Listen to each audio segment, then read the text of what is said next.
FIFA world cup start అయిందో లేదో అప్పుడే చాలా ఇంట్రెస్టింగ్గా స్టార్ట్ అయిందని చెప్పి అనుకోవచ్చు అనమాట. ఎందుకంటే పెద్ద పెద్ద టీంలు అన్నిటికీ చుక్కలు చూపిస్తున్నాయి, చిన్న చిన్న టీంలు. అరే బ్రెజిల్ 5 సార్లు ఫీఫా వరల్డ్ కప్ గెలిచింది, అలాంటి బ్రెజిల్కే చుక్కలు చూపించింది మొరాకో. ఇలాంటి అన్ని మ్యాచ్ల గురించి, అసలు నిన్న జరిగిన మొత్తం 4-5 మ్యాచ్ల గురించి మొత్తం వివరాలు చెప్తాను. సో వీడియోని చివరి వరకు చూడండి. నేను మీ పవన్ కృష్ణ, సింపుల్గా ఉండబోతుంది. సో వీడియోని చివరి వరకు చూడండి. అండ్ మీరు చూసే స్పోర్ట్స్ 99 టీవీ. ఒక్కసారి చూస్తే కురాసియో ఇది ఒక చాలా చిన్న దేశం, కానీ రావడం చుక్కలు చూపించింది, అది కూడా జర్మనీకి.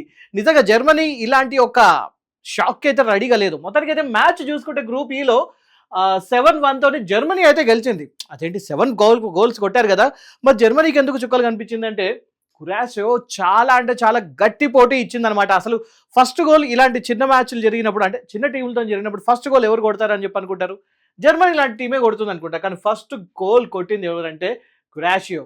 నిజంగా వీళ్ళ గురించి ఎంత చెప్పుకున్నా తక్కువే, ఎందుకంటే కురాసావ్ అని చెప్పి అంటూ ఉంటారు, రెండు పేర్లు ఉంటాయి మొత్తానికి అయితే. సో వీళ్ళు ఫస్ట్ ఎర్లీ గోల్ కొట్టింది ఎవరు అంటే లివానో అనమాట. లివానో స్టార్టింగ్ ఒక గోల్ కొట్టేసరికి షాక్ అయిపోయారనమాట మన జర్మనీ వాళ్ళు. ఆ తర్వాత వీళ్ళు వెంటనే తేరుకొని బ్యాక్ టు బ్యాక్ గోల్స్ కొడుతూనే ఉన్నారు. ముందు ఒక 4 గోల్స్ కొట్టారు, ఆ తర్వాత బ్రేక్ తర్వాత మళ్ళీ వరుసగా ఇంకొక మూడు గోల్స్ అయితే కొట్టారు. అండ్ ఎక్కడైనా సరే మొత్తానికి అయితే మంచి డామినేషన్ అయితే చేశారు. బట్ స్టిల్ కురాసావ్ ఇచ్చిన షాక్ను మాత్రం వాళ్ళు మర్చిపోరు ఎప్పటికీ. ఈ కురాసావ్ గురించి మాట్లాడుకుంటే మాత్రం పాపులేషన్ చూసుకుంటే 153,000 మంది మాత్రమే. తిప్పి కొడితే మన హైదరాబాద్లో 10% కూడా కాదు వీళ్ళు. సో అలాంటి ఒక చిన్న కంట్రీ వీళ్ళు ఏకంగా అసలు వరల్డ్ కప్కి వీళ్ళు క్వాలిఫై అవ్వడమే ఒక ఎత్తు అయితే, అందులో స్టార్టింగ్ ఫస్ట్ గోల్ కొట్టేసరికి వాళ్ళు వరల్డ్ కప్ గెలిచినంత హ్యాపీగా ఫీల్ అయ్యారు. నిజంగా ఫీఫా వరల్డ్ కప్లో ఒక గోల్ కొట్టడం అంటే ఇట్స్ నాట్ ఏ జోక్, అదొక హిస్టరీ. మేము ఉన్నాము, మమ్మల్ని గుర్తించండి అని చెప్పేసి, నన్ను కన్సిడర్ చేయండి అని చెప్పడానికి అదొక మంచి అవకాశం. వరల్డ్ వైడ్గా ఇప్పుడు కురాసావ్ గురించే మాట్లాడుకుంటూ ఉన్నారు. నిజంగా 150,000 మంది దాంట్లో నుంచే ఇంత మంచి ఆటగాళ్ళు వచ్చారంటే జస్ట్ ఇమాజిన్, మనలాగా 100 కోట్ల మంది ఉంటే ఇంకెంత బాగా ఆడతారు వాళ్ళు. మరి ఇండియా ఎందుకు రావట్లేదంటే చెప్తాను, దీని గురించి ఒక సపరేట్ స్టోరీ ఉంది, దాన్ని మీ దగ్గర తీసుకుని వస్తాను. So first time in the world cup team అనమాట, మొదటిసారి వీళ్ళు వరల్డ్ కప్ ఆడుతున్నారు. సో ఫస్ట్ మ్యాచ్ ఆడుతున్న టైంలోనే వీళ్ళు ఏకంగా జర్మనీ మీద ఒక జైంట్స్ అని చెప్పి అనుకోవాలన్నమాట.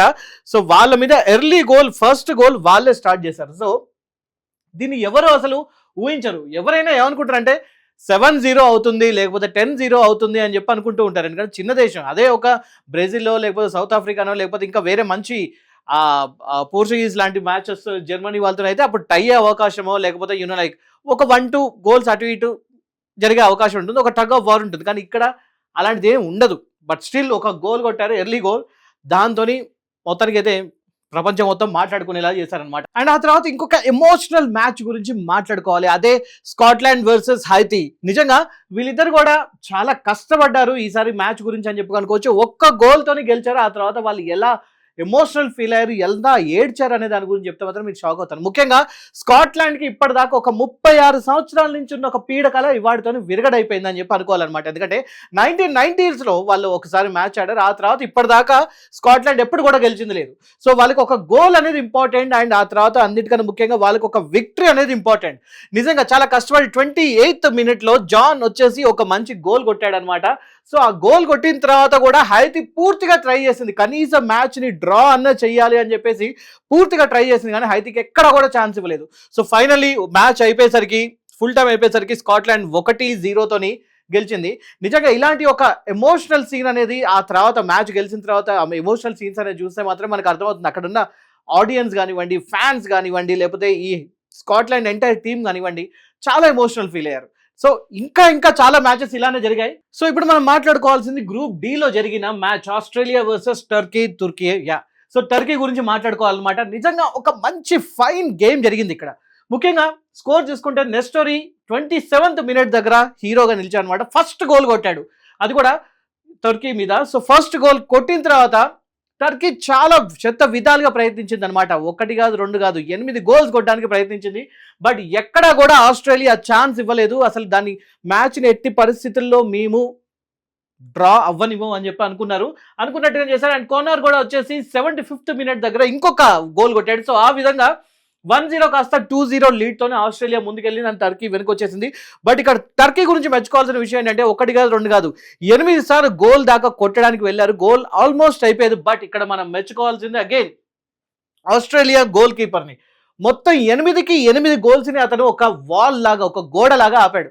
నిజంగా అందులో ఏ ఒక్క గోల్ పడ్డా కూడా మళ్ళీ టర్కీ పుంజుకునేదే అని చెప్పి అనుకోవచ్చు. But at that moment Australian players proper mind set తోని, ప్రాపర్ ఆలోచనతోని అండ్ ప్రాపర్ ప్లానింగ్ తోనే వచ్చారనే సంగతి అర్థమైంది అనమాట. సో వాళ్ళ ప్లాన్ ఏదైతే ఉందో దాన్ని 110% అక్కడ ఇంప్లిమెంట్ చేశారు కాబట్టి ఈ మ్యాచ్ చాలా ఇంట్రెస్టింగ్ గా నడిచింది. నెక్ టు నెక్ మ్యాచ్ నడిచింది. అదేంటి 2-0 అనుకున్నా కూడా నెక్ టు నెక్, ఎందుకంటే ఆ 8 గోల్స్ వాళ్ళు కొట్టే తీరు, టర్కీ కొట్టిన తీరు, at the same time Australia ఆపిన తీరు మాత్రం ఇట్స్ అమేజింగ్. ఆ మ్యాచ్ చూసిన వాళ్ళు మాత్రం చాలా లక్కీ అని చెప్పి అనుకోవచ్చు. అండ్ ఇంకొక ఇంట్రెస్టింగ్ మ్యాచ్ గురించి మాట్లాడుకోవాలి, అదే వచ్చేసి ఖతార్ వర్సెస్ స్విట్జర్లాండ్. నిజంగా ఈ మ్యాచ్ కూడా చాలా ఇంట్రెస్టింగ్ గా నడిచింది అని చెప్పి అనుకోవాలి. ముఖ్యంగా ఖతార్ ఇక్కడ చాలా బాగా ఆడింది. నిజం చెప్పాలంటే స్విట్జర్లాండ్ తో ఖతార్తో పోలిస్తే స్విట్జర్లాండ్ చాలా స్ట్రాంగ్, ఎప్పటి నుంచో ఆడుతుంది. And Qatar is almost like ఏదో చిన్న దేశం అని చెప్పి అనుకోవాలి. ఖతార్ స్విట్జర్లాండ్ ముందు నిల్చుంటేనే ఎక్కువ అనుకునే పొజిషన్ దగ్గర నుంచి వాళ్ళు డ్రా చేశారు మ్యాచ్ని. ఈ నిజం చెప్పాలంటే ఈ డ్రా మ్యాచ్ ఖతార్కి వరల్డ్ కప్ గెలిచినంత ఎక్కువ అని చెప్పి అనుకోవాలన్నమాట. ఎందుకంటే స్విట్జర్లాండ్తోని పోటీ దిగారు. యాక్చువల్లీ ఇక్కడ ఖతార్ చేసిన ఒక మిస్టేక్ వల్లనే ఇక్కడ ఖతార్కి లైక్ స్విట్జర్లాండ్కి ఒక గోల్ దొరికింది అనమాట. ఎందుకంటే 28th minute దగ్గర ఖతార్ చేసిన ఒక పెనాల్టీ వల్ల, ఒక మిస్టేక్ వల్ల స్విట్జర్లాండ్కి ఒక పెనాల్టీ దొరికింది. అండ్ ఆబ్వియస్లీ దాన్ని వాళ్ళు మంచిగా చక్కగా ఒక గోల్ గా మలుచుకున్నారు. స్విట్జర్లాండ్ కి ఒక మంచి గోల్ అయితే దొరికింది. బట్ ఇక్కడే ఒక మ్యాజిక్ జరిగింది అనమాట. 94th minute దగ్గర ఇక్కడే ఖతార్ సొంతంగా ఒక గోల్ కొట్టడానికి విశ్వ ప్రయత్నాలు చేస్తుంది. అదే టైంలో ఒక మిస్టేక్ జరిగింది. స్విట్జర్లాండ్ అక్కడ లైక్ ఒక బాల్ ని క్లియర్ చేస్తున్న టైంలో సెల్ఫ్ గోల్ కొట్టేసుకున్నారు. ఒక సెల్ఫ్ గోల్ వల్ల ఇక్కడ ఖతార్ కి ఒక పాయింట్ అయితే వచ్చేసింది. సో ఫస్ట్ ఒక మిస్టేక్ ఖతార్ చేస్తే ఆ తర్వాత మిస్టేక్ స్విట్జర్లాండ్ చేశారు. సో తల్లి బిడ్డ న్యాయం, ఇద్దరికి కూడా 0 points వచ్చింది. అండ్ ఇక్కడ స్విట్జర్లాండ్కి మాత్రం ఇది ఒక అవమానం అని చెప్పి అనుకోవాలి. బట్ ఖతార్కి మాత్రం it's almost equal to world cup. ఎందుకంటే స్విట్జర్లాండ్ మీతోని వీళ్ళు మ్యాచ్ ఏకంగా డ్రా చేసుకొని సరి సమానం అనిపించుకున్నారు. అన్నిటికన్నా ముఖ్యంగా వాళ్ళకి ఒక గోల్ దొరికింది. ఇక్కడ మాక్సిమం స్విట్జర్లాండ్ గెలుస్తుందని చెప్పేసి అందరూ చాలా బెట్లు కట్టారు, చాలా మంది ఫిక్స్ అయిపోయారు. బట్ స్టిల్ ఖతార్ ఎక్కడి నుంచో వచ్చేసింది, మ్యాచ్ ని డ్రా చేసుకొని వెళ్ళిపోయింది. ఇక్కడ ముఖ్యంగా ఇప్పుడు మనం మాట్లాడుకోవాల్సిన మ్యాచ్ వచ్చేసి గ్రూప్ సి లో జరిగిన మొరాకో వర్సెస్ బ్రెజిల్. ఇక్కడ అందరు ఫిక్స్ అయిపోయారు బ్రెజిల్ ఈ మ్యాచ్ గెలిచేస్తుంది అని చెప్పేసి. But Brazil almost like huge fans ఉంది వరల్డ్ వైడ్ గా బ్రెజిల్ టీం అనేది అందరికి తెలుసు. అండ్ ఆబ్వియస్లీ స్టేడియం మొత్తం బ్రెజిల్ ఫ్యాన్స్ తో నిండిపోయింది. అండ్ ఆఫ్ కోర్స్ మొరాకోకి సంబంధించిన వాళ్ళ ఫ్యాన్స్ కూడా కొంతమంది ఉండుండొచ్చు. బట్ వాళ్ళకి కూడా తెలుసు బ్రెజిల్ ఓడించడం అంత కష్టం, అంత ఈజీ కాదు అనే సంగతి. బట్ ఎనీహౌ మ్యాచ్ స్టార్ట్ అయిన 5 నిమిషాలకి ఎక్కడో ఏదో తేడా కొడుతుంది. అక్కడున్న బ్రెజిల్ ఫ్యాన్స్ అందరికి కూడా ఒక డౌట్ వచ్చింది. 5 సార్లు ఫీఫా వరల్డ్ కప్ గెలిచిన టీమేనా ఇప్పుడు ఆడుతుంది అని చెప్పి అనిపించింది. ఎందుకంటే ఎక్కడ కూడా బ్రెజిల్ అసలు ఆ అటాకింగ్ మోడ్ లో లేదు, మొత్తం అటాకింగ్ మోడ్ లో ఉంది మొరాకో మాత్రమే. ఎస్ 5 minutes లోనే మొరాకో కూడా అర్థమైపోయింది బ్రెజిల్ చాలా వీక్ గా ఉంది ఈసారి టీం అని చెప్పేసి. అనుకున్నట్టుగానే చిరుతల్లాగా దాడి చేశారు. మొత్తానికైతే హాఫ్ అన్ అవర్లో 12 times గోల్ చెక్ పోస్ట్ కి వీళ్ళు దగ్గర దాకా వెళ్ళి వాళ్ళు అటాక్ చేసి వచ్చారంటే that's not an easy task. ఎందుకంటే మ్యాచ్ మొత్తం మీద ఒక 12 times వెళ్తేనే అది చాలా గొప్ప విషయం బ్రెజిల్ లాంటి టీం మీద. అది కూడా జస్ట్ హాఫ్ అన్ అవర్లోనే 12 times గోల్ చెక్ పోస్ట్ కి వీళ్ళు డైరెక్ట్ అటాక్ చేశారంటే మొరాకో ఏ రేంజ్ లో అటాక్ చేశారనేది మనకు అర్థమవుతుంది. ఇక్కడ 21st minute దగ్గర ఇక్కడ సైబారీ వచ్చేసి అద్భుతంగా ఒక మంచి గ్యాప్ చూసుకున్నాడు. ఆ గ్యాప్ చూసుకొని వెంటనే ఒక గోల్ కొట్టాడు. ఆ గోల్ ని గోల్ కీపర్ ఆపలేకపోయాడు. For the first time Brazil 0 Morocco 1 అని చెప్పి ఉందనమాట. అసలు ఏం జరుగుతుందో ఎవరికి అర్థం కాలేదు, అందరూ షాక్ లో ఉన్నారు. ఆ మూమెంట్ లో బ్రెజిల్ దగ్గర ఉన్న ఒకే ఒక్క ఆలోచన ఏంటంటే ఎలాగైనా సరే మ్యాచ్ ని డ్రా చేయాలి, 1-1 అన్నా ఉంచాలి అని చెప్పేసి బ్రెజిల్ చాలా కష్టపడింది. ముందుగా మ్యాచ్ ని మొత్తం వాళ్ళు మార్చేశారు అనమాట. అక్కడ గేమ్ ప్లాన్ మొత్తం మార్చేశారు. ఆ తర్వాత బాల్ ని మెల్లగా వాళ్ళ వైపు తెచ్చుకున్నారు. 32వ నిమిషం దగ్గర మ్యాచ్ ని వాళ్ళ దగ్గర తెచ్చుకున్నారు అనమాట. బ్రూనో వచ్చేసి విసినియస్ జూనియర్ దగ్గరికి బాల్ ని ఒక చక్కటి టైమింగ్ లో పాస్ చేశారు. ఆ తర్వాత దాన్ని ప్రాపర్ గోల్ గా మరిచారనమాట. సో అక్కడ వీళ్ళకి ఫైనల్లీ లైక్ ఒక గోల్ దొరికే అవకాశం దొరికింది.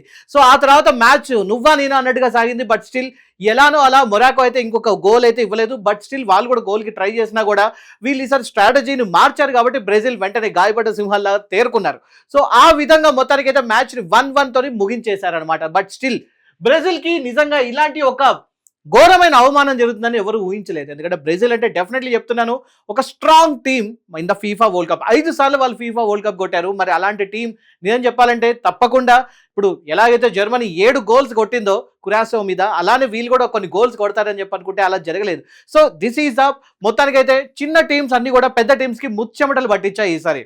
సో ఈసారి వరల్డ్ కప్ అనుకున్నట్టుగా కాకుండా ఇంకా కొంచెం వేరే లెవెల్లో ఉండబోతుంది. చూద్దాం మరి ఈసారి ఎవరు గోల్ లైక్ వరల్డ్ కప్ కొడతారని. సో మరి ఫీఫా వరల్డ్ కప్ ఫ్యాన్స్ అయితే మాత్రం మీరు ఇప్పుడే కామెంట్ చేయండి who is going to win this FIFA world cup. Comment చేయడం మర్చిపోవద్దు. Video like, share and subscribe. ఇంకొక వీడియోతో మళ్ళీ కలుసుకుంటాను.